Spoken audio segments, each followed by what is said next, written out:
What is going on, everybody, and welcome back to another episode of the Weekly Breakdown. My name is Josh. And my name is Taylor.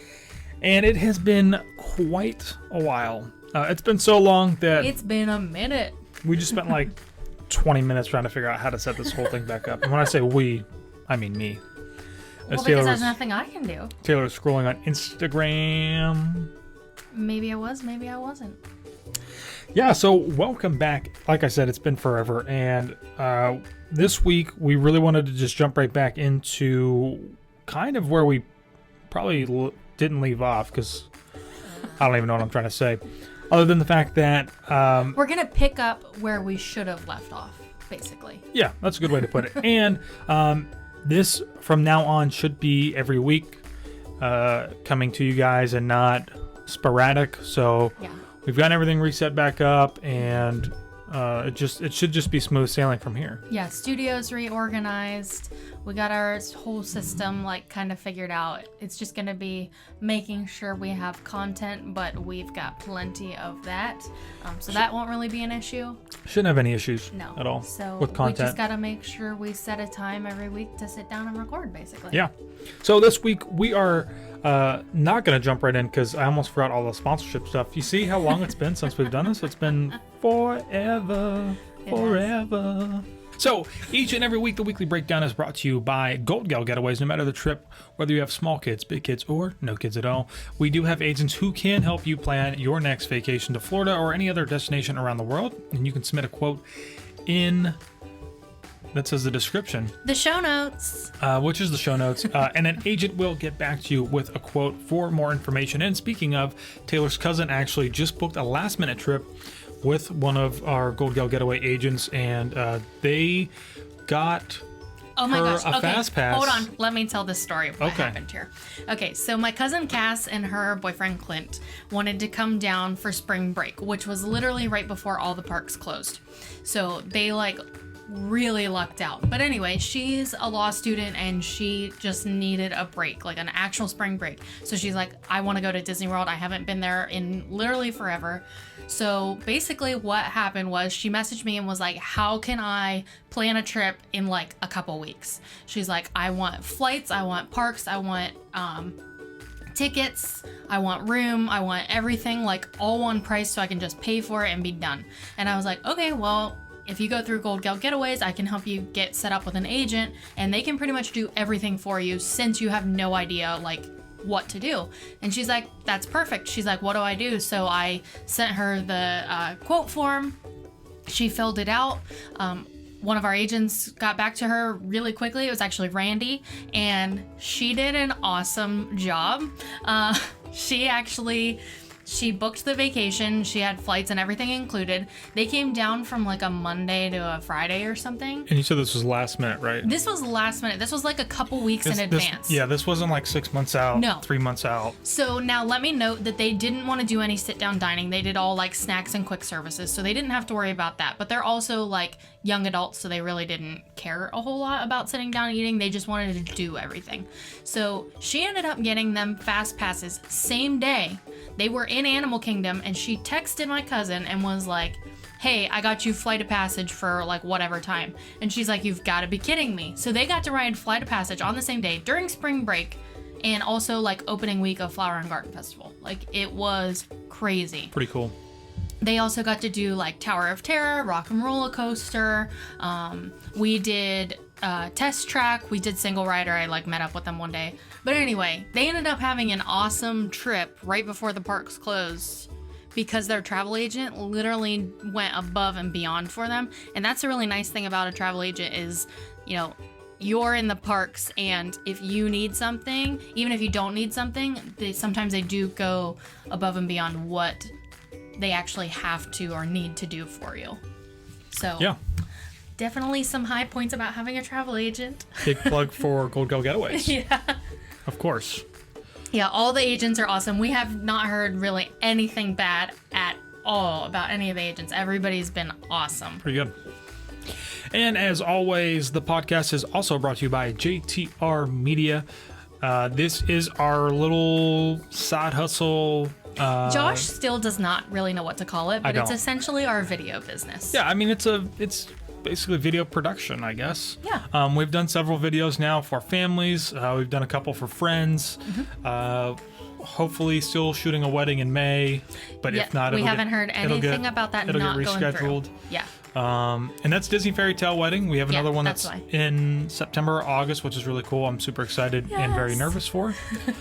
But yeah, he's just nervous because he wants everything to be so perfect, and like he is a perfectionist. No, I'm nervous because it's a wedding. You only get one shot to basically capture.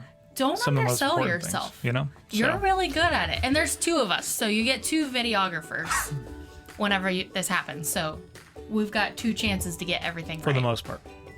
But yes, if you are looking to capture some magical moments such as weddings, engagements, vacations, or anything else you could imagine, we are here to do that for you. So yeah, we're actually flying back to Pennsylvania at least once, if not twice, this fall to do some videos, and then we already booked one for next spring up in Pennsylvania. So we actually do travel for weddings and you know, whatever else you may want. So yeah. And yeah, so if you are interested in that, you can submit a quote down in the show notes, or you can find it in the description of YouTube video. Or you can head to jtrmedia.org. Or that. That works as well. Did you forget we have a website? I did. You made it. And also, shameless plug for us as well, is one of the best ways to support us is through patreon.com. We do have some awesome and fantastic patrons on there right now. And we're just really right now trying to bring you guys some behind the scenes stuff. Been posting a few photos and some really short video clips from Copycat Cocktails, which just got released earlier this week, where we made the Lapu Lapu and the hippopotami tie, which I will say now in retrospect of seeing that, so I'm not trying to divert off of, but this is like the only open talking forum that I have at the moment to really talk about it. It is. But so we actually started Copycat Cocktails. We tried to make it way back in like October, November, and it looked really cool at the time, and I enjoyed it. It was fun. But then when we put it away, because we didn't post it, and then I got it back out, I was like, I'm not sure that I can post this. I don't know that I really like it. And when I say I don't like what I wanted was us talking, Josh and I, behind the table and making the drinks. Very distracting with the crazy background that we had. And so I made some changes.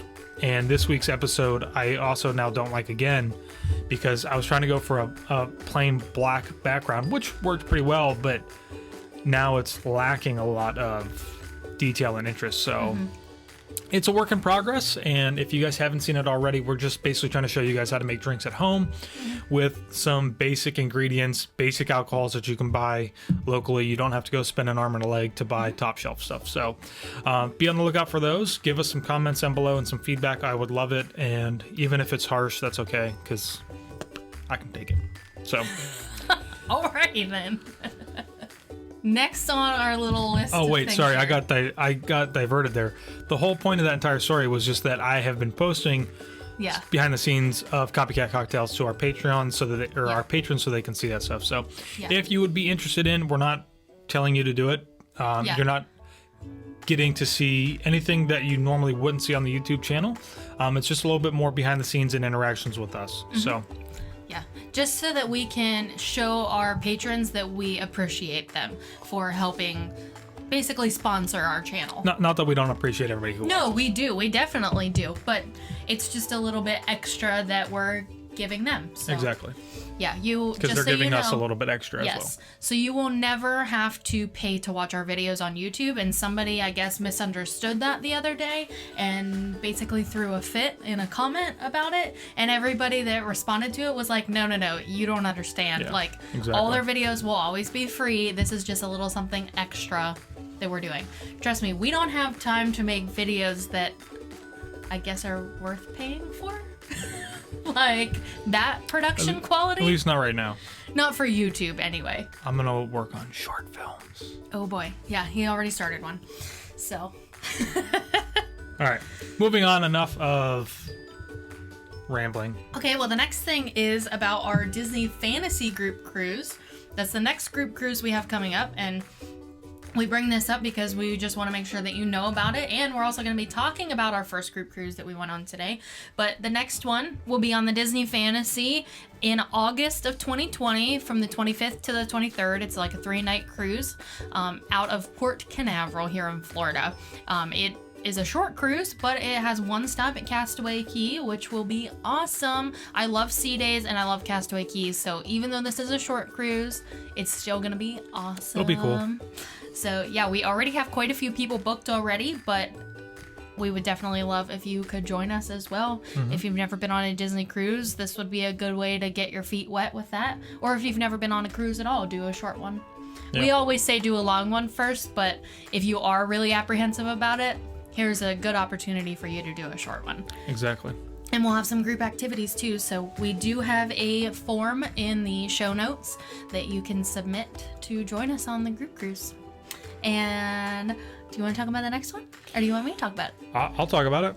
So while we never really made an official announcement video for this, and I don't know that we will, at this point. We still can, we'll see. I guess. Yeah, we could still make one. I got some cool ideas in mind. If you don't know or haven't heard already from the one live stream that we did, we briefly mentioned are doing another Royal Caribbean group cruise sailing next July. This is July 2021, and it is a 7-night Alaskan cruise. It's going to be awesome. It's going to be pretty cool. We've already have quite a few people have booked already. Pretty much everybody from the first group cruise that we just did that we're going to be talking about today booked for this one as well. It will be sailing out of Seattle and going back to Seattle. We kind of gave all of them the first opportunity to know about our next group cruise since they had already come on a group cruise with us. So, but we've already kind of told everybody else about it on our live stream. We briefly mentioned because people were freaking out and we were like, what are you talking about? When's the next group cruise? So we had to tell. But yeah, if you want to join us, you can, we will have a forum for it. I'm just waiting to get the link from Pam, but you can email events@goldgalgetaways.com.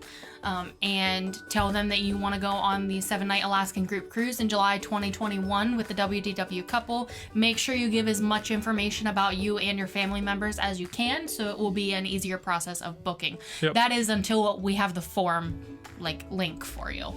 So I think our plan is to have more videos about this. I don't know that they're all going to be podcasts. They just may be more detailed with us sitting down and talking about it, a shorter type of deal. But we have a lot of video. Yeah, I mean, and we have a lot of stuff that we want to talk about because it was our first cruise on Royal Caribbean. So for today's episode, we're really just going to be kind of going through the entire thing and giving you a day by day, briefly, what we experienced, how it went, and what we thought about it.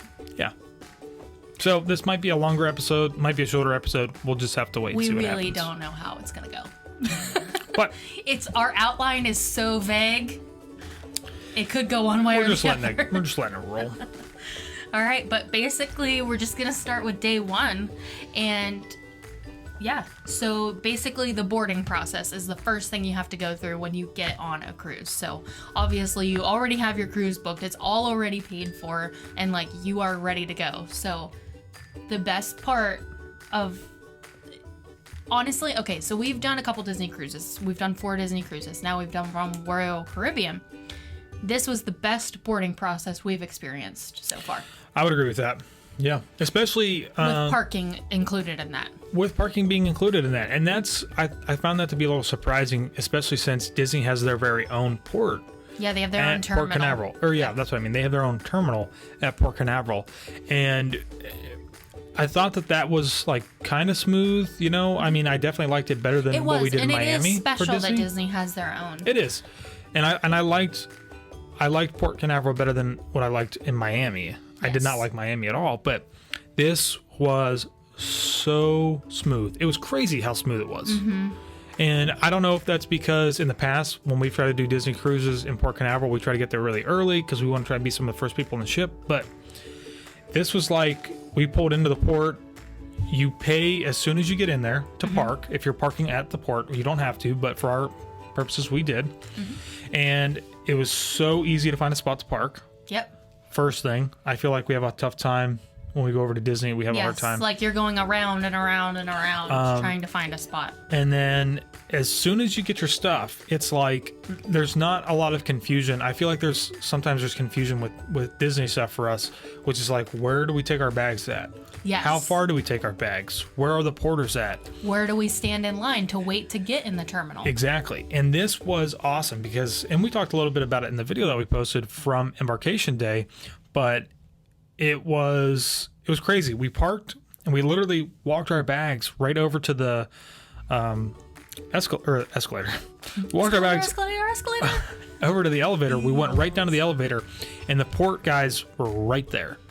And it was just like, here's the bags, we're done. It was easy and it was so smooth and it was great. And then even after that, when we went in to do security and stuff, that was, I think, even more no smooth. line. Yeah, there was no line. You walked right through because they don't just have like 1 or 2 stations set up at like each entryway because Disney has like a couple different entrances to their terminal. Like you literally walk in and it's like airport security. They've got like a ton of areas set up. And then you just walk up to whichever like line they tell you to get in. You have your passport out, they check it, and then you send your bags, basically your carry-on bags, because you've already given your big bags to the porters. You send your carry-on bags through the little metal detector or whatever, the x-ray machine. You walk through the metal detector or x-ray machine, whatever it was, I don't remember. And then you walk up the escalator and go sit in the terminal and wait to be boarded. And I mean, there is still the check-in process, which I think... Which was super brief. Yeah, I'm not sure if they were... Because again, this was our first time on Royal Caribbean. So I'm not sure if they've changed the process or if it's brand new. But, you know, when comparing it to Disney, because that's all we've done...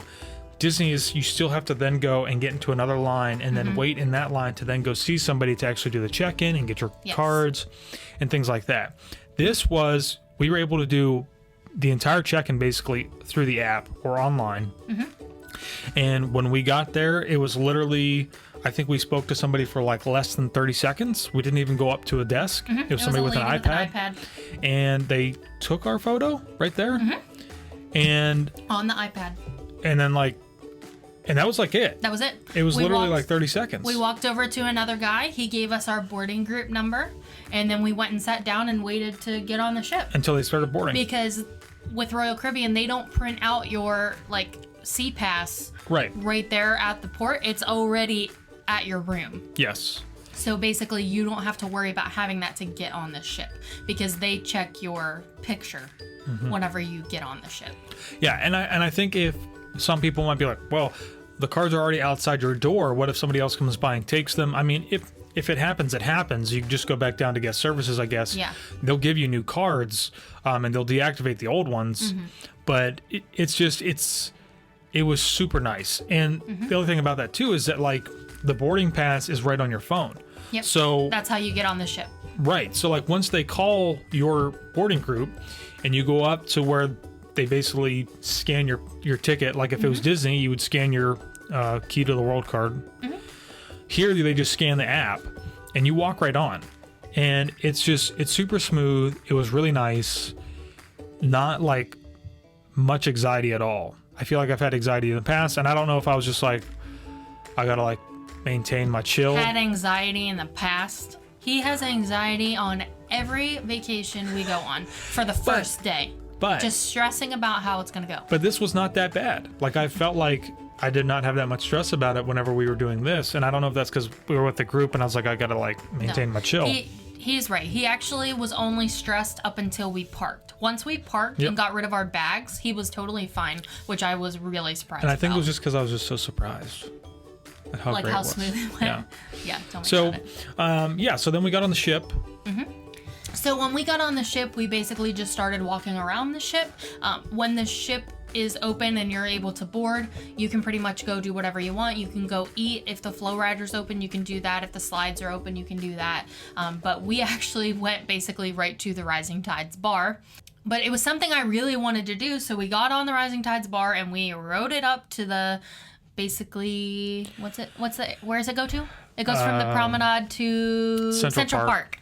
So we got off at Central Park and we just kept like walking around. So we went up to the buffet and we lunch at, it's called Windjammer on all the ships. So we ate up there, and pretty much after lunch, I think our rooms were ready. Yeah, so it's basically the same type of deal on Disney. If you've done Disney, is that your room's not ready once you get on board unless you're in like a suite or something like that. They'll make sure it's earlier, or it's ready earlier for you. Yeah. But I think it was about 2 o'clock. 1:30? 1 or 2 o'clock. 1:30 maybe, like somewhere around there. But basically, you're gonna have some time if you get on the ship early where your room's not ready, so you can just kind of walk around. Yep, and they actually announce overhead when the rooms are ready, so that you can go in them, because they actually have the halls to the rooms completely blocked off. You can't even go in there to check if your room is ready, because they just have them all ready at the same time. But yeah, then we did our little the little drill thing. What's it called? Oh, the safety drill. Yeah, before. So that's. But it's called something. I don't remember what it's called. Man, our memories are horrible today. It's terrible. That's why I literally gave like no details in this like outline. I was like, oh, we know what we're talking about. I don't need to write that down. Make it through there. People will know what we're talking about. I mean, it's a mandatory drill that you have to do for any cruise ship that you get on, and the one thing that's different about this compared to Disney, and again, we haven't been on Disney for a while too, is that they actually use a video when you get down there to really the muster drill to really explain kind of what the procedure is if something happens, and they make it's kind of like a funny action drama movie to try and keep you interested in what's happening and not just zoning out as soon as somebody starts talking. Yeah, and not paying attention. And I mean, you do that, and then after that, we kind of just went back up, shot some video in the room, did like a little room tour, and I gotta say, I was actually really, I enjoyed the room, and I liked the layout that we had of our room. Yes. It was nice. I liked that when we walked into the room, it was like the couch and desk area first, and then the bed was over by the door, because I didn't have to walk around the bed every single time we went in the room. That was really nice. It made it feel a lot more open, too. Yes. That was my favorite part about it. The bathroom was a little bit small, but I mean, that was something we could deal with. So I do like the split bathrooms that they have on Disney ships. So I think probably the next best thing about our embarkation day was getting to have our little meet up with the whole group, which was really cool. We picked the bar that was up like on the mast bar. The mast bar. It was on deck 16. I remember because I set it up. And I think maybe we had thought that it wasn't going to be as busy, but it was actually already kind of busy once we got there. It's not that we didn't know how many people were going to be there, because we did. It was just we didn't realize how it was going to feel until we saw everybody there. That's a pretty good way to And then describe it was like, oh my gosh, like all these people actually came. Yeah. And, I think what was really nice too is that we never made anything mandatory that anybody just had to be there and show up. It was really just like, if you wanted to come hang out, then you could come hang out. Yeah. So I'm pretty sure everybody showed up to that group meetup. Even if it was just for a few minutes, we actually had dining reservations at Chops.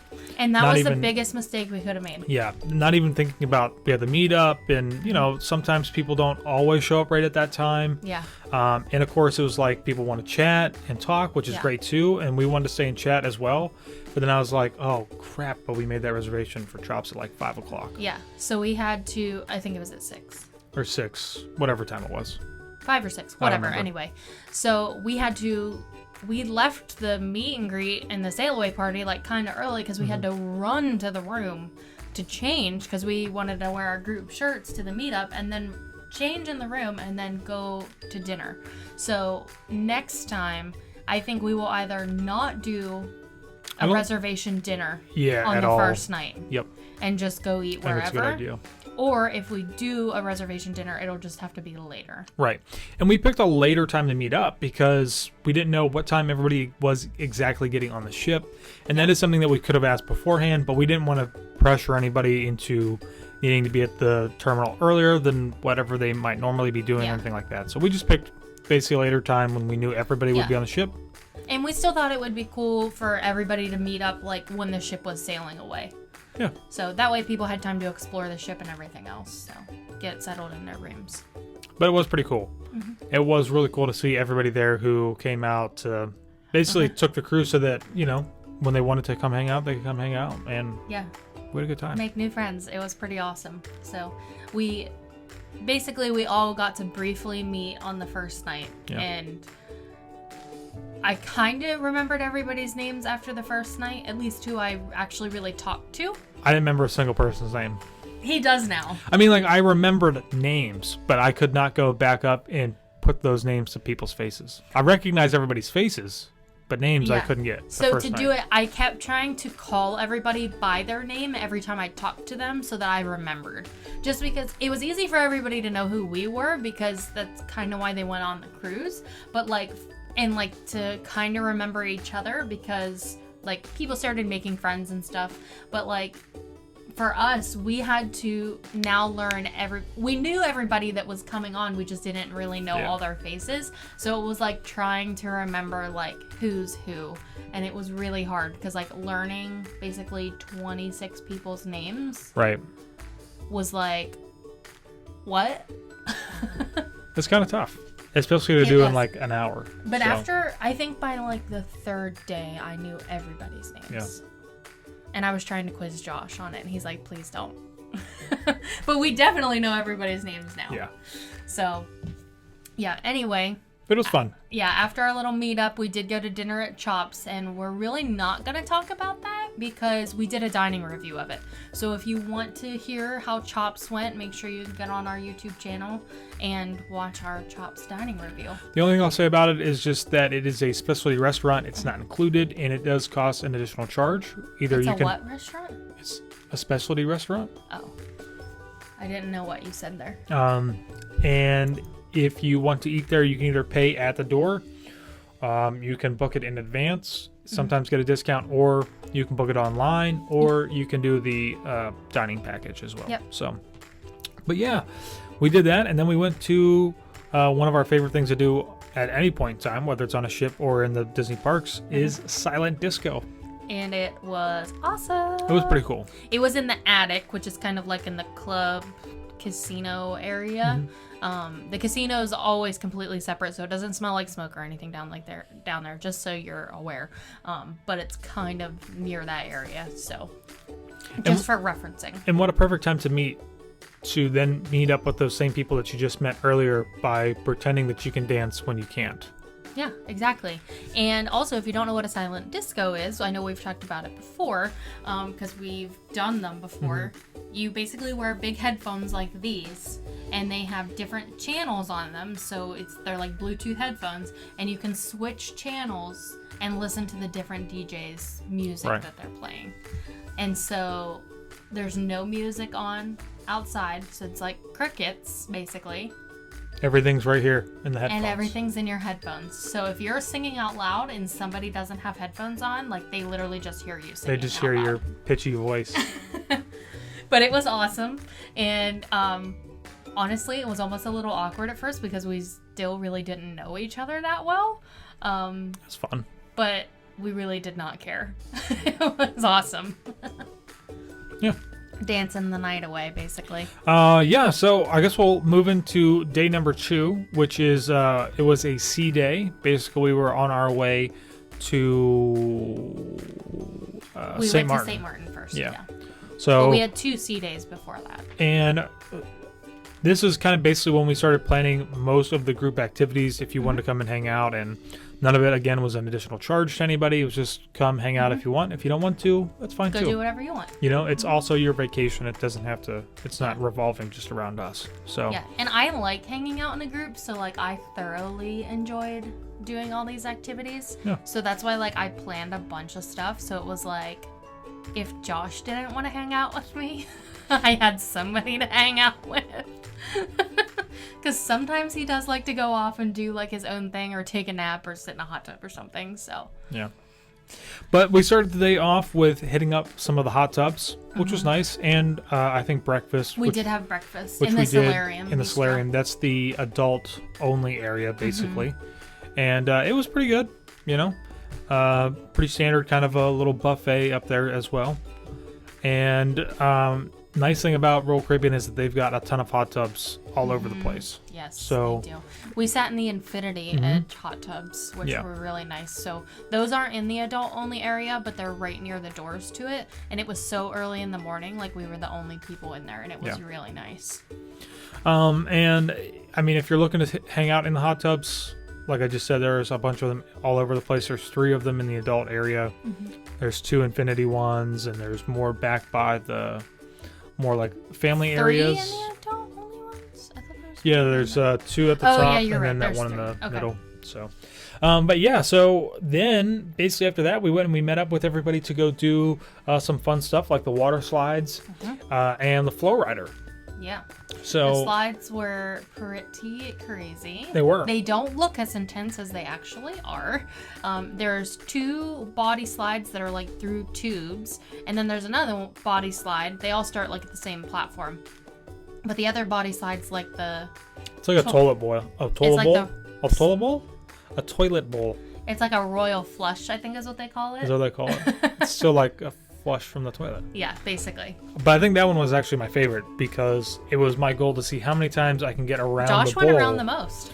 before I go down the bottom. You went So, around the most. Before I'm I pretty get sure. flushed. But yeah, it was cool. I think they're a great addition.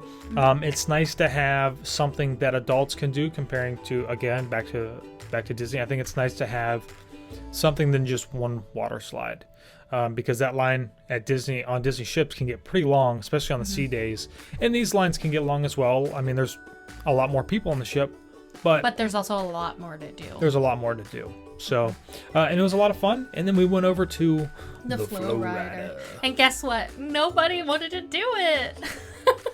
We all sat in the bleachers together and watched Josh do it. Yeah, I mean, Our friend Chris ended up doing it too.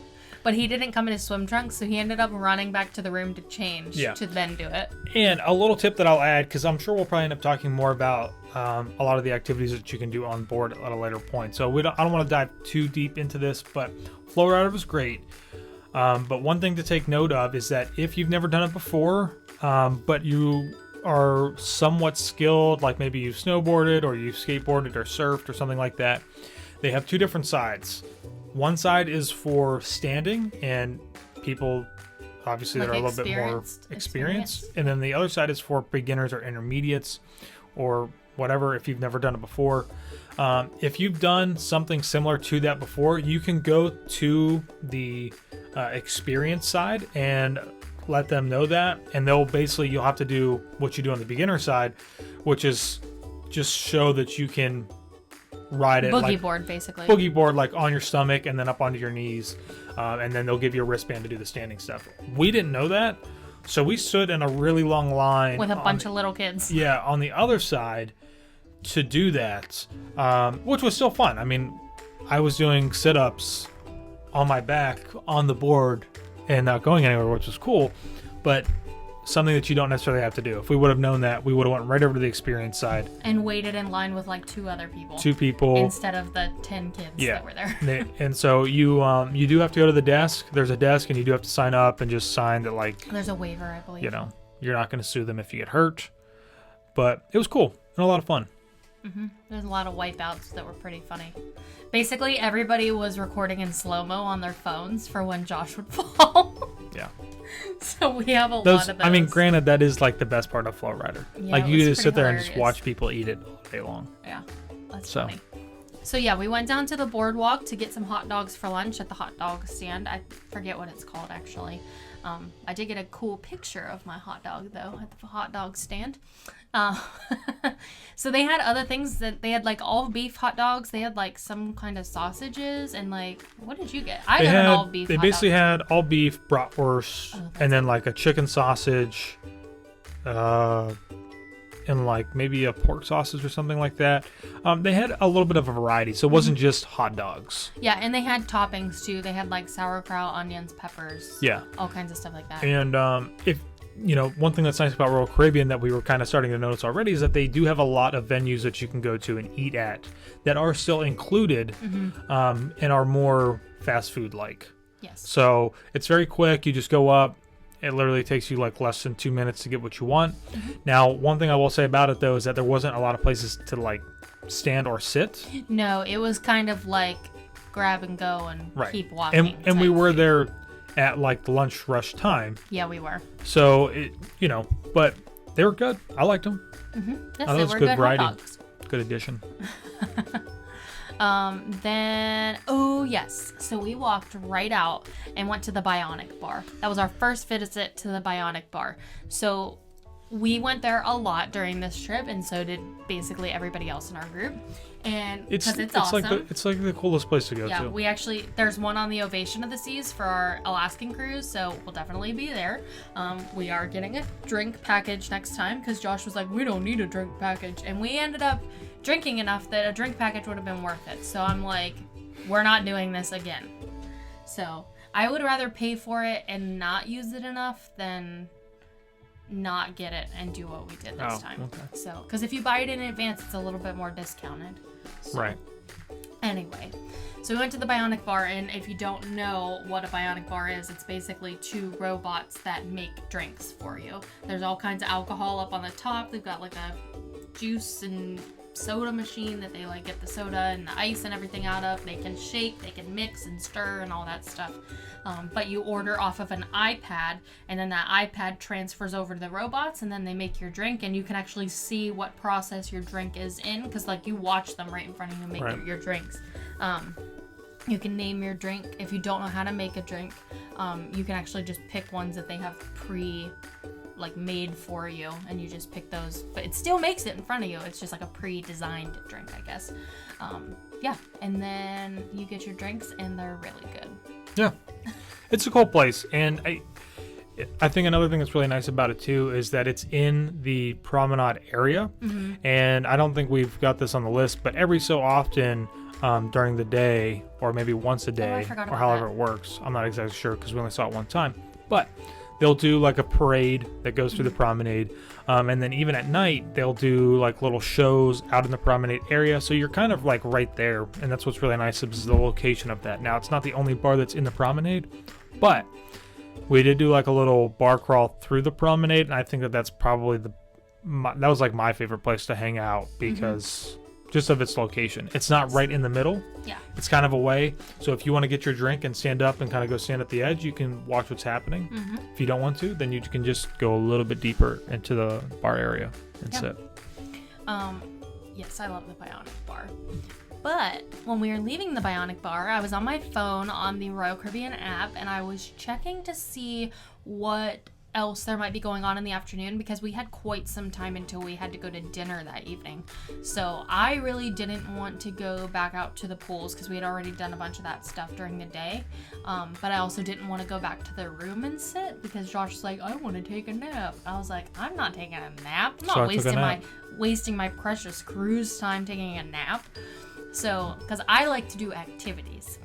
So anyway, I'm on my phone on the app, and I saw they were having trivia. Not only was it regular trivia, because it wasn't, it was Harry Potter trivia. Oh yeah. So you can message in the app too, which is awesome. You don't have to pay for Wi-Fi. You can just be connected to the ship's free Wi-Fi to use the app and to message. So you just have to have the people's like first and last names, and then you can message, like find them in the app and message them. So I had like a group message for everybody and messaged everyone and told them, hey, there's Harry Potter trivia. I think it was at like 3 o'clock. If you want to come, I'm going to be there. Josh might show up. I think I showed up at the end. He did. He ended up showing up. But yeah, so actually a whole group of us showed up for some Harry Potter trivia. And guess what?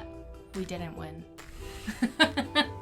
We thought we were going to. Right? Like, Amanda and I were, like, legit, like, on it. And a few people knew some other answers, but, like, we were trying really hard. Anyway, yeah, so we didn't win. We lost because we didn't know Fudge's middle name. Oh, I remember that. Which I still don't remember what it is, even though I said I'm never going to forget that because that's a question we lost to, and I don't remember what it was. But anyway, yeah, so then we went back to the room and got ready for dinner.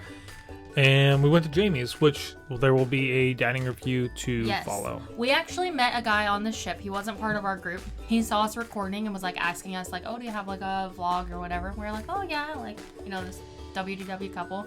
And he's like, what kind of videos do you make? And we said, well, we do a lot of dining reviews and we go to the theme parks and on cruises and stuff. And he's like, are you going to eat at Jamie's? And we're like, yeah, we're going to eat at Jamie's. He's like, please do a dining review. Yeah. He's like, nobody does dining reviews of Jamie's. So when we got in there, I was a little frustrated because I was so excited to do this dining review for Jamie's because this guy's like, nobody does them. And the lighting was so weird in all of the restaurants on the ship. The only places we actually recorded full dining reviews was at Chops and at Wonderland. At Jamie's, we couldn't record a dining review. I think we recorded video in Azumi for sushi. No, we didn't. No? Or not sushi, sorry, but hibachi. Hibachi, no. Okay. We didn't. We took photos and video, like a little bit of video of the food. But the lighting was so weird in there, we just couldn't make it into a video. So we had to take pictures. So it's going to be a different kind of dining review, but it's still going to be a dining review because Jamie's was awesome. I'm pretty sure that was my favorite meal on this ship. Well, you just spoiled it for everybody.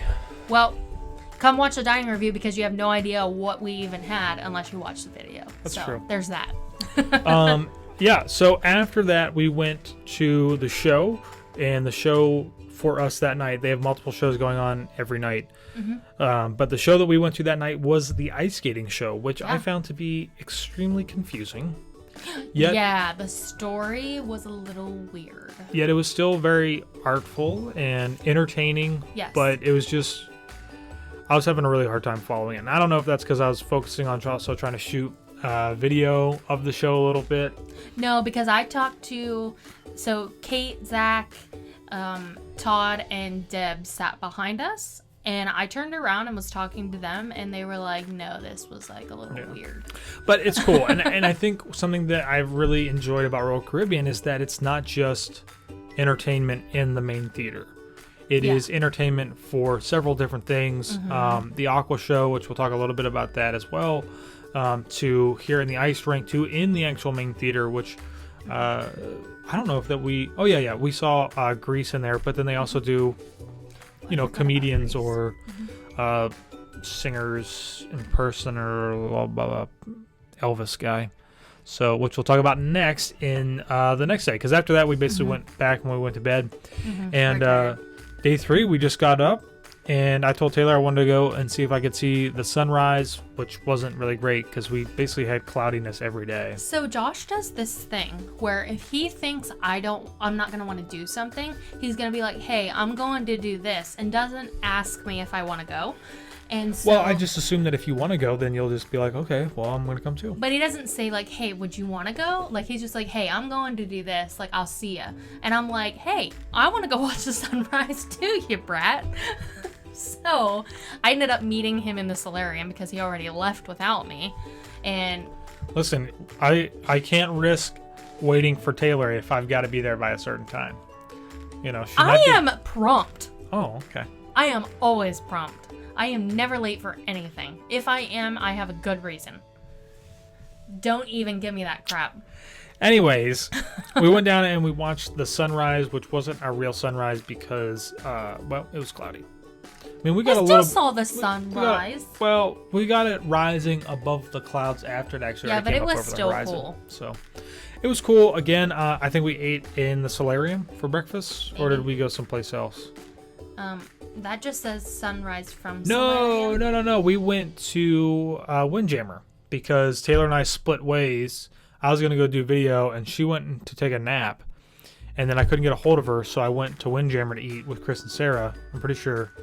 And then later that day is when we went down to did the Abyss and the Rock Wall. Right after that. Right after breakfast. So, again, plenty of options. Well, not really plenty of options. I don't know why I said that. Well, let me just say this, too, before we continue on. The way we did all of our days and stuff, you can do your day anyway. Oh, yeah. This is just the way we plan them. You don't have to go to any of the shows, or you can go to... They have different, multiple shows on the same nights, so you can pick and choose from what shows you want to go to. The shows, just note, you have to have a reservation if you want guaranteed seating at the shows. They do still have standby. That's true. Anyway, sorry. But yeah, you can plan your day anyway. You can sit by the pool the whole entire day, or you can do as much stuff as you want and jam pack your day full of activities. So I just wanted to say that since we didn't preface with that. Yeah. I mean, that applies to any cruise that you do. You can do as much or as little as you want. But some people haven't been on a cruise, so they might not know. And they might think, well, this is how I have to do it. So I just want to make sure you know you can do whatever you want. So after that, we went and did the Abyss. This is the giant dry slide. I think a lot of people think that it's a wet, like a water slide. It's not. It's a dry slide that you basically go down in a... It's a big slide. It's long. What do they call it? Like a burlap sack, basically. And yeah, it is super tall. If you've ever seen the back of the Harmony or any other ship that has the Abyss on there, it literally is like all the way at the top, and it goes down to the boardwalk area. And it's, what, 10 stories or something like that? Yeah, something like that. So, and it was a lot of fun. A couple of things to take note of is that you have to be wearing a shirt with sleeves. So if you have a tank top on, you can't go. So I had to run back to the room and change. And you basically can't hold anything in your hands. Everything has to go down and inside of the sack. Basically. So you can wear, I think, like a chest strap for a GoPro. I don't know if they would let you wear a wrist strap. I don't remember. Sure. But you have to cross your arms and keep your elbows in, or you're gonna end up hitting your arms off the sides. Yeah, because a couple of people in our group actually Alan and Lisa. Yeah, they actually ended up scraping their arms, and poor Lisa actually ended up flipping over in it. So, she did. So just be careful, be aware. It is a little fast, but it's not super scary. No, it was not. I was afraid, like I was actually literally scared whenever I started down, because it looks so steep from the bottom and from the top, but when you're actually on it, it's not as steep as it looks. Yeah. I mean, it's still pretty quick, but like, honestly, if you get yourself a little worked up like I did before, then it's actually not as bad as it was. Yeah. So after that, we went and did zip lining. Same deck basically as the Abyss. Maybe not technically, but it's pretty much the same deck as the Abyss at the top. And you're basically just ziplining right over Central Park. Yeah. Boardwalk. Boardwalk, yeah, not Central Park. But you're ziplining over Central Park. But I mean, you're like 10 stories above Central Park, because Central Park was on like what? Maybe not 10. It's on... Oh my gosh, Central Park. Now you got me saying Central Park. It's a boardwalk. Boardwalk's on deck 6, and we were on deck 16. Yeah.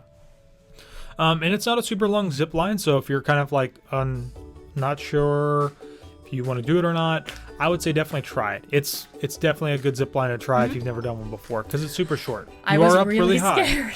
And I'm surprised that she even went, because I thought you would definitely be like, I'm not going to do it. I almost chickened out at the end, but I was like, nope, I'm going to do it. What I was afraid of was when I got to the edge that I was going to feel myself drop and then go across. But you actually really don't drop at all. Like that line's pretty tight that you don't feel a sink.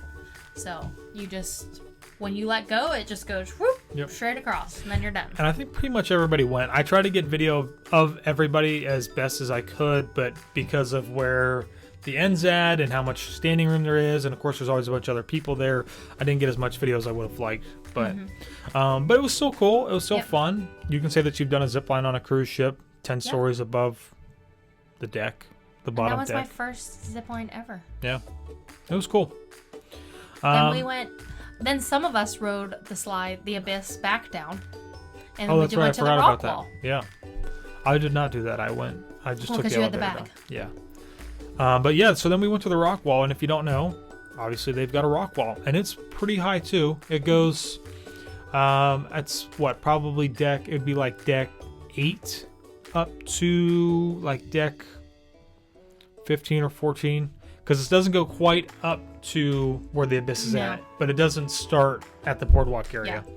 And it was pretty fun. One thing I will say is that if you're used to having somebody belay you, and basically what that means, if you don't know terms, is there's actually somebody at the bottom with the rope, and every time that you go up, they pull the rope and they tighten it up so that if you fall, that's what catches you. They use an automated... It's not really automated. It's an automatic like catching rope machine. I did not like it at all. And not that it's not safe. I think because, Val was scared too. Yeah. Oh yeah, he was. And not that it's not safe, because it is safe. They wouldn't put it on there if it wasn't. It's just. It's that mentality. It's the mentality of not having somebody down there. So once I got to the top, I was totally fine going the whole way up to the top.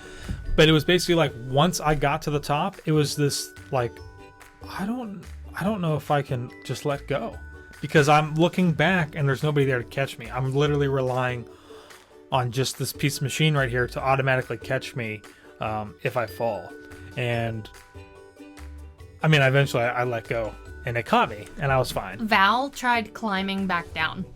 He actually did. And you shouldn't do that. It is kind of like, it can be dangerous. Because if you slip coming back down like that, but he didn't go the whole way down. He came down like a couple he just feet. went like a little bit. We could like see his arms and legs shaking from the top, trying to hold himself. So, but it was fun and it was cool.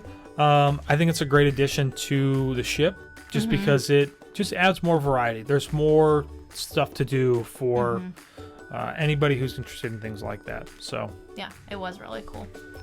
So then we went to dinner at Wonderland, which was an awesome place. It's very different. We've already posted a dining review, so if you want to go back and check that out and see what it was all about. It was a really cool dining experience.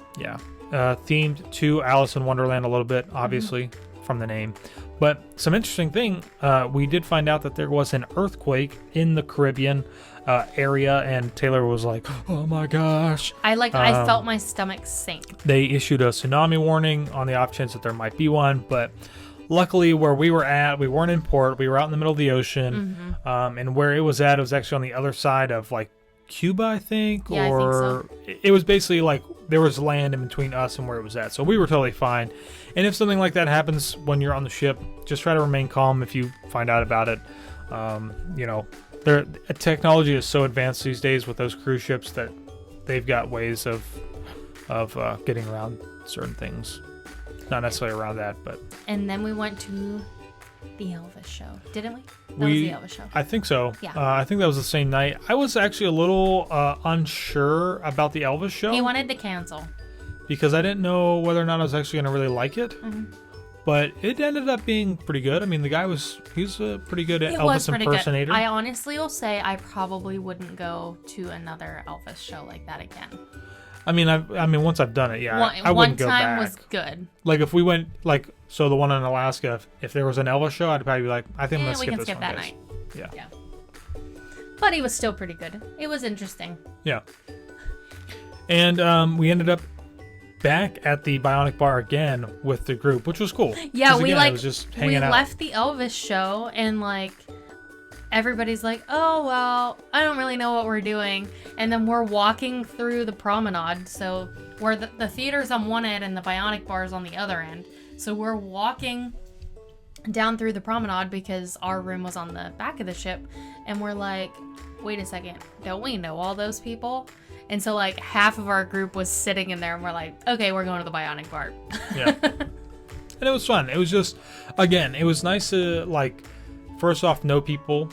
Not that we knew anybody super well, but it was we know these people now. And it was cool being able to just hang out and connect with people a little bit more and things like that. And we got up the next day and we were at St. Martin, which unfortunately it was raining. And Taylor at the start of the day. Taylor didn't get off the ship. Yeah, at the start of the day. And it wasn't because of the rain that I didn't get off the ship. I just did not have a desire to get off the ship at St. Martin because there wasn't really anything there I was interested in. Yeah. So I decided to stay on the ship, but I also had a massage booked that day. So Josh got off the ship at St. Martin. And it was a cool place. I didn't really have any plans. I wanted to try and climb or get up to at the top of a mountain, but they told us basically that there were going to be 5 other ships in port, and there were. And whenever you get into a port like that on a small island, the worst possible thing that you could probably do is take transportation that's not scheduled through your actual cruise. So me getting off and taking a taxi someplace is the worst decision that you could make, because if you don't or not able to get something back in time on a small island like that, you might not make it back in time for the ship. The difference with doing a port adventure through your cruise line is that ship will wait until your transportation gets back. So I didn't end up taking a taxi or anything because I was really afraid that something like that might happen. So I kind of walked around. I found out they've got a Yoda museum. Wouldn't pay to do it again, but it was kind of cool to say that I at least did it once. I would feel bad telling people that they should just go check it out to say that they've done it because I don't know. I really didn't think that it was worth the $10 or whatever I spent to go do it. But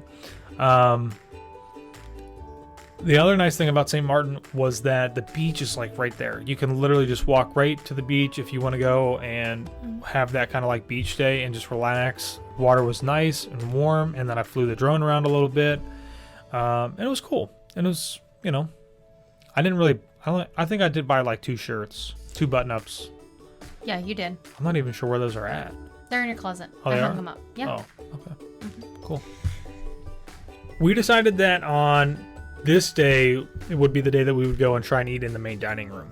And a big difference between Disney and Royal Caribbean is that they have one dining room. Yes. That one dining room is where you'll eat every night if you don't have anything special like booked, or if you don't want to go eat in Windjammer or something like that.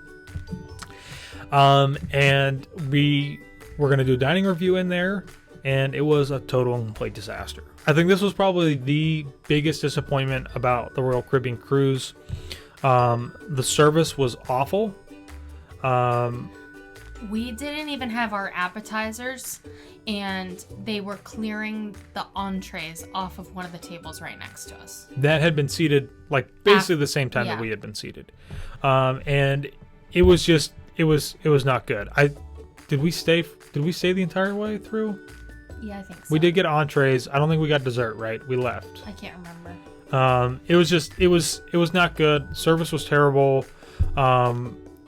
Like even just trying to get drinks refilled was bad. They seemed very disorganized. Didn't know what they were doing. But like I was watching around us, and like other tables seemed to be fine. It just seemed like it was like our little section. Yeah, and it might have been. I mean, I don't know. It may have been just that the servers that we had just weren't very good at what they were doing. But the food was also not that great. No, the food was not very good at all, I don't think. Which was very disappointing. And we hate to talk about stuff that's not good because we don't go out looking for things that are not good. Right. Like people say in our dining reviews sometimes, like, "Oh, do you ever tell the truth? Like, you never say anything's bad." Well, we don't try to order stuff that's going to be bad.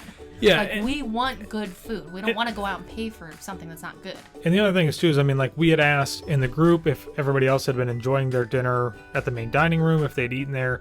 And most of them said it was pretty good. So, I mean, we may have just had an off night with an offset of servers. And, of course, when we get back onto the Ovation next July, we'll obviously try and eat in the main dining room again. Yeah. Just for some comparison, but... And I think the other thing is maybe it was just because, like, we waited until day 4 to finally go into the main dining room instead of... It could be, but I mean, it would be different if we were not 2 people. Like, I could understand that if it was like a family of 4 or a family of 6. A big party. And it's like you haven't showed up all week, and then all of a sudden you show up, and now the serving staff has to They're like all thrown off, and you into that. But it's like we're 2 people. We should be very, very easy to handle. Yeah. And it wasn't like we even ordered anything extravagant. I think I just got unsweet iced tea or something, or water. I got water, and we just ordered stuff that was like on the menu. We didn't change anything. Or... I don't know. It was really strange. Not to say that they weren't like opposed to if you wanted something extra that they weren't going to give it to you, but I remember the Caesar salad came out. Caesar salad was not good. The dressing was very, very watery. It wasn't. And we're talking about this now because we did not do a dining review. Yeah, because we didn't end up doing one. I couldn't bring myself to do it. We got like fried cheese or something. You did. Or shrimp. There was some other like little appetizer dish that I got, and it was like, it was the smallest, craziest appetizing like dish that I've ever seen. I'm like, I can't believe this is even a portion size. And I don't know if like one of the servers heard me say that, because they ended up bringing me a second one. Mm-hmm. They're like, "Wow, it looks like you really ate that pretty quick there. You might have enjoyed it, so I brought you a second one." And I was kind of thinking like, I wonder if they heard me complaining about it. But Yeah. I don't know. It was obviously different. We're used to Disney. We weren't used to that. So when we get back on Ovation, we'll try it again. In the first 3 nights when we went to dinner, we had awesome meals. Like Chops was really good. You had a really good steak there. But those were paid for services. They were, but like I wasn't expecting to go from like when we go into Disney World and we eat at a sit-down restaurant and then we go to a quick service. Our quick service food is still good. Right. It's just not, a filet mignon I think what we were expecting is that service should have been comparable to what we have on Disney, which is even in the main dining room, service is still really good. Yeah. Whenever you go to Palo, obviously it's much better because you're paying for that additional level of service, I guess maybe. But it just wasn't there for us. And so when we get on Ovation, we'll try it again. Yeah. I don't want to like beat a dead horse about this, but yeah. But we did like the restaurants that we paid extra for. And the only reason that we ate there only once was because we wanted to try as many specialty restaurants as we could. And unfortunately, we both ended up getting sick while we were on the cruise. And so we ended up actually losing like 2 days, I think, of dinner. And on day 5 and day 6. Yeah. So, but after that and beating a dead horse, whatever I'm trying to say right there, we went to the Aqua Theater show, which I think was probably the one show that I was most excited to see. Yeah, but the storyline was really weird. A little hard to follow, but it's kind of like cool, and they throw some like action stuff in there and some death-defying stunts as well, which I think kind of makes up for that lack of storyline. I just really liked all the diving. Yeah. It was cool. And it's all just this little show right at the back of the ship, basically where the abyss exits out at and where the rock walls are. And it's cool. I think we'll probably end up talking a little bit more in detail about it later on when we go through and we kind of like talk about the nighttime entertainment and offerings, things that they do. But storyline could be better. But it was still cool and entertaining to see. So. Yeah, some of the dives were really cool.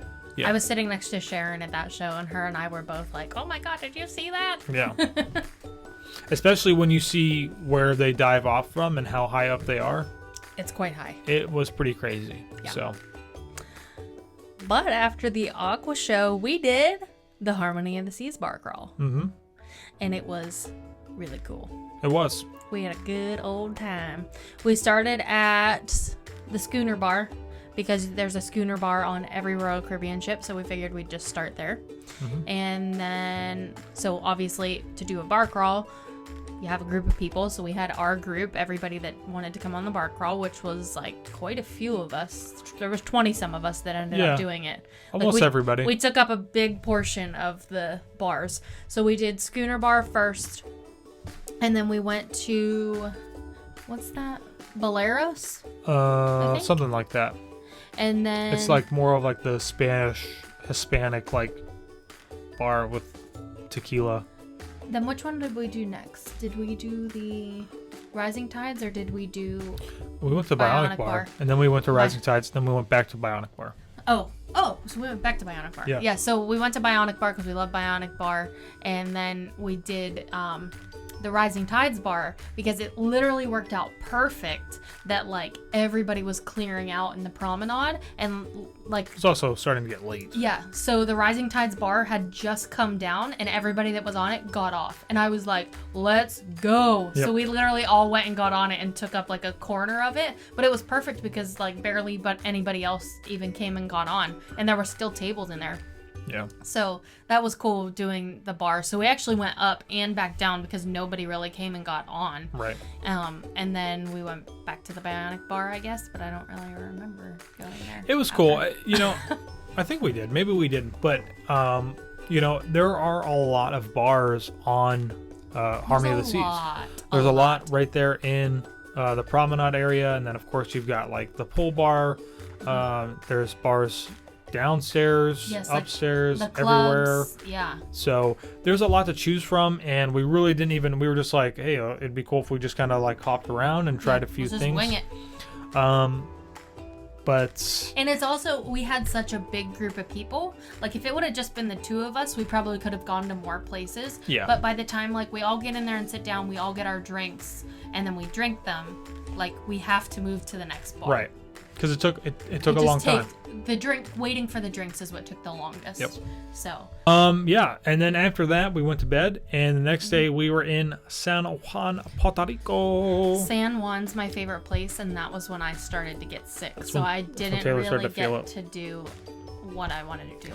And I got to see an iguana and a couple iguanas actually, and then I went back to the boat. And even I was really starting to feel sick as well. We had kind of planned to do We did a walking tour. like a little walking tour, a self-guided walking tour around the old Spanish fort there. And I actually really started to feel bad just because I had almost no energy. Taylor left about midway through, and I was basically spent. But I just kind of felt bad being like, hey guys, I'm gonna go back too because I don't feel good. So I stayed and tried to hang out, and it may not have been as enjoyable as it could have been. Because I was like... I know, and I was so sad because I loved the San Juan forts when we went there before. They're cool, and it's nice to explore. It was super hot that day, which was really a little hot. Unfortunate. I think that's why I felt worse, and that's why I just had to go because it was so hot. Yeah, but something to note, though, originally when... Sully's over here trying to dig a hole in the carpet. When we were there originally a couple of years ago, there was transportation to and from both forts. There is not that anymore, really. So it's basically you're going to have to walk. So keep that in mind. But really not too much to talk about because basically once I came back, Taylor was already in bed, and I basically climbed in bed and did the same thing. And I just laid there because, again, I did not feel well at all. I don't even think we didn't really go to dinner. Nope. I may have gone up and gotten some food maybe from Windjammers that day. I don't remember. I don't really remember either. And then literally basically the next day, which was a sea day, as we made our way to CocoCay. And fortunately, we did not have anything planned at all for that day 6. So it kind of worked out that we didn't feel good that day. Yeah. Because we weren't missing out on anything that we had already planned. Right. Trivia, I think you guys you may have missed out on. We did have trivia planned, but that was just something that we had planned once we were on the ship. So we just kind of skipped day 6 and stayed in the room. So day 7, basically our last day on the ship, our last full day, was perfect day at CocoCay. So we got to go there to enjoy the water park and the private island itself. Yeah. And it was a nice island. I will say it looks much bigger on the map than what it actually is in person, but it was still a lot of fun, and we did quite a few things with the water park. Yeah. And it's honestly nice that it's not as big as the map makes it seem, because then stuff is not so far to walk. Yeah, it's a pretty easy walk all around, I think. So, but there was still a ton of stuff there and a lot of stuff to do. And another thing is that they are actually still expanding the island. They are. So there's still some construction going on there. Not that it was very an eyesore. No. Because you couldn't see it at that eye level. The only time you could really see it was at the water slides. Yep, the one water slide up on the steps. Yep. So, I didn't even notice on the ship. But we did the water park, and we've said this before, and it sounds like since we've mentioned it in our vlog video that Royal Caribbean has changed this now, that there's not a half day and a full day. Yeah, it's just a one-day ticket. Yeah. Which is kind of disappointing because we bought the full day ticket thinking that there's going to be a ton of stuff to do. We're probably going to spend most of our time there. And we got off the ship first thing in the morning, and we conquered that water park within an hour or two. And the first slide we did, when we got up to the top, the girl that was in line in front of us was like, oh yeah, we've already done this. That morning. So there were people that were out there before we were, and we were some of the first people off the ship. Yep. So they must have hustled up those steps because it's a climb. But I think in retrospectively, we already mentioned this, we would have done the half day ticket. Yeah. Just because it's obviously half the cost. And it just wasn't really necessary. I don't think it's necessary to be there for an entire day because it's just, there's not enough. Maybe for kids. kids might like to be there Maybe. doing slides the whole day. And you can also like go back and forth. Like you can go in there, then go to the beach and eat, and then come back and do the water park again. So, if that's something you're interested in, probably worth it for you. Yeah. But, And I don't know if they'll let you leave your kids in there. Like, I don't know how they're monitoring that at all, if they are or not. Probably not. It may be something where your kids want to go in there and hang out. That's and you like want at to go, your own risk. And you want to go to the adult beach or something like that. Maybe that's something you could do. Take that with a grain of salt. But definitely, I do want to emphasize, because I want people to be aware that it's not probably worth a full day or whatever they're charging. So try to get it on a sale. Oh, we did see somebody said that they got it on a sale. That would be the best way to do it. They have sales on the website for when you're booking it. So sometimes you can get discounted rates on your tickets. And same thing for drink packages and dining packages too. Right. And you've probably also seen the hot air balloon that's there at CocoCay. That's not included either. That's an additional charge as well. The zip line is We didn't too. do that. So, and the zip line. So there was a couple things I really would have loved to do that balloon, but I'm glad we didn't end up paying for it. I mean, we would have got refunded, but it was so windy that day they couldn't send it up. Yep.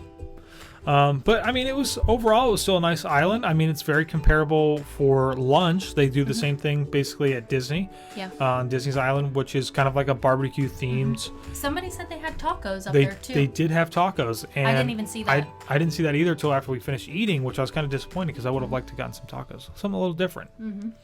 But yeah, and then Taylor and the rest of the group had a blast in what presumably could have had icebergs in it because it was so cold. It was cold.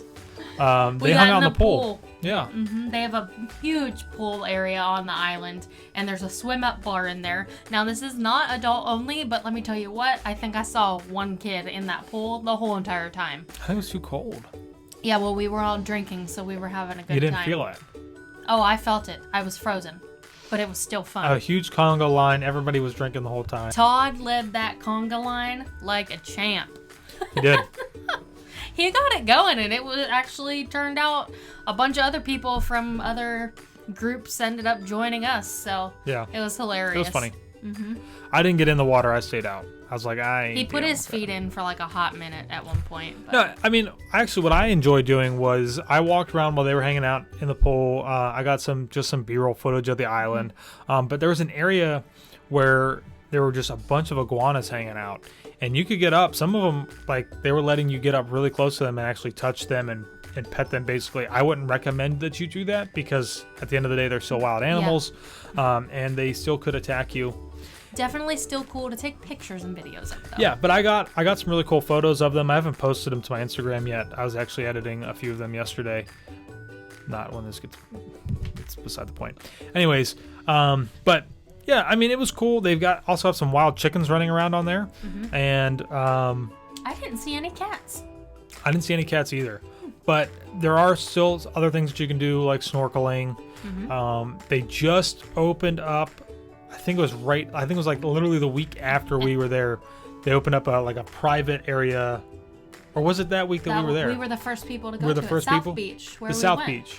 They opened it up, but there was private cabanas out there over the water. Yeah. Which were really cool. That obviously is an additional charge. They go very quickly, but something else that you can think about if you want to do that. So that would be. They were awesome. Yeah, they looked really cool. They all had their own slide into the ocean too. Yep. That was really cool. So, but yeah, I mean that basically kind of concluded our day on CocoCay. We got back on the ship probably around 2:30, 3 o'clock. Yeah. I think there was a forecast of some rain coming, so we kind of wanted to get back on the ship before that happened as well. And then we had dinner at Izumi, which is the hibachi that they have on the ship. Dining review to come. There will be a dining review. The older gentleman that sat next to me tried to teach me how to use chopsticks. It was funny because I had no idea. And he's like, oh, you just do it like this. And he was showing me. So I tried. Yeah, I think overall, I guess after that we did have a big meetup with the group, which was cool. We met up at the Bionic Bar again. It was just, it was fun. It was a great place. That's where we always loved hanging out at. Yes, that was kind of our spot. And I'm sure it will continue to be our spot on all of our Royal Caribbean cruises. I guess. We'll see. Because we all still talk about the bionic bar. That was when I got kind of emotional when we went to the bionic bar, because like we didn't talk about it a whole lot in here, but like we really did hang out with everybody quite a bit, and like really did try to talk to everybody and like get to know each other. And I mean, we really did. Like, yeah, this was only like an hour and a half or so podcast, and like we did not even like touch the surface of like how well we actually got to know everybody. Yeah. I mean, because we were hanging out with people every day, and it wasn't like you have to come hang out. I don't know why I keep saying that. I guess I just want people to know that it's like, it's not mandatory to come and hang out with us the whole time. But if you want to, you're more than welcome to. Yeah. You know, I mean, unless we're doing something that, you know, where it's just us, I mean, then we'll tell people. But I think for the most part, it was like, come hang out if you guys want to hang out. Like when we, pretty much the only stuff we did like by ourselves was like dinner. Was pretty much the dinner, the dining reviews. I mean, breakfast a couple times, but Yeah. like if we happened to be at the same place as somebody for lunch, it was like, oh yeah, like let's eat lunch together. Right. It was great. I mean, I had a fantastic time. I was really worried that it was just going to be very awkward, and it really wasn't. And so He was a little worried about that, but it was not at all. But thank you to everybody who did come. All of you out there. It really We was had a lot an of fun. awesome group of people who now are like our friends. So. Yeah, absolutely. So, yeah, after that, after we had like our little goodbye hang out at the bar, we basically had Disembarkation Day as we made our way day. back to Port Canaveral. But once again, super smooth. Well, Oh, wait, didn't no, it seem- wasn't. No. It did wasn't, end up being smooth. It wasn't. But at the start, we were like, what is going on here? I think that was so bad I was trying to block it out. So here's what we tried to do. I don't think that we've done this before in the past on Disney. No, but we haven't. We decided that we were going to try and do express checkout. Which is where you carry off your own bags. And since we really only we each had one? I think we each had a big suitcase. Yeah. I just was like, what's the point in waiting until they call us? Let's just get off the ship as soon as we can, and that way we can get back. We don't have to worry about traffic and different things like that. And we've got other stuff that we need to do. So we went down to where the express checkout area was supposed to be at, and we went got to there. like Silk or something, I think maybe. And we got there a little bit earlier than the time was supposed to start. Actually, we got there quite a bit earlier because I kind of thought that there might be a little bit of a line, and of course there was. So they basically sent us to one of the restaurants. Well, it was just kind of like we were just following the line out, and the line went into the restaurant. And it was just basically ensued to be chaos after that point. I don't know how long people had been waiting there for. It was way too long for them to be waiting there in the first place. I think maybe if they would have just showed up at the same time as we did, it wouldn't have been that bad. But They were getting a little feisty. people, it was like Lord of the Flies almost. Because there really wasn't a good line that had formed in the restaurant, because it's hard to do that when there's a bunch of tables around. And so it was like we started walking in and we followed some other people in there because we'd never done this before. And let's also note, Royal Caribbean did not tell these people to form Right. this line. They Yeah, did it no, themselves. They formed the line themselves. And that decision that they made is they decided that they needed to take out on employees of Royal Caribbean. But we just started following some other people in. Those people who were already in there started like losing their minds. Because of where we were standing and where Because people we were weren't at going. the back of the line, and we're like, where the heck's the back of the line at? People are saying it's this way. People are saying it's that way. So we basically just walked back up to the front of the restaurant. And a Royal Caribbean employee came in and said, if you guys are waiting, just wait here, because there's not really supposed to be a line. And as soon as people who were in the line that they formed heard that, they then also lost their minds, because they're like, we've been waiting here for forever. It was crazy. But once like the actual boarding process, like exiting the ship started, The disembarkation process. it was super smooth. It was extremely fast. You literally walked off the ship. What's really great is that the way that it worked for us is so streamlined. There was no talking to a border patrol person. Nope. It was literally all electronic, right? Then we like walk up, we got scanned, and we were off the ship. Like, it was so cool. It was great. It was amazing. If Disney does this, or if they started doing this, that would be awesome. But this was, I mean, it was great. Once we got off the actual ship and down into like the terminal where like customs would be at, that was when they had like iPads there. It literally like scanned your face. And was it your face or your passport? It was your face, wasn't it? I think it was like a facial recognition software. And then like it either told you good to go or not good to go. Yep. And they had people there standing there in case there was an issue, but like it scanned Josh and he was good. It scanned me and I was good. And we started walking and we're like looking like I was like waiting because I'm like, when do we fill out is this that form that we have to like declare all this stuff?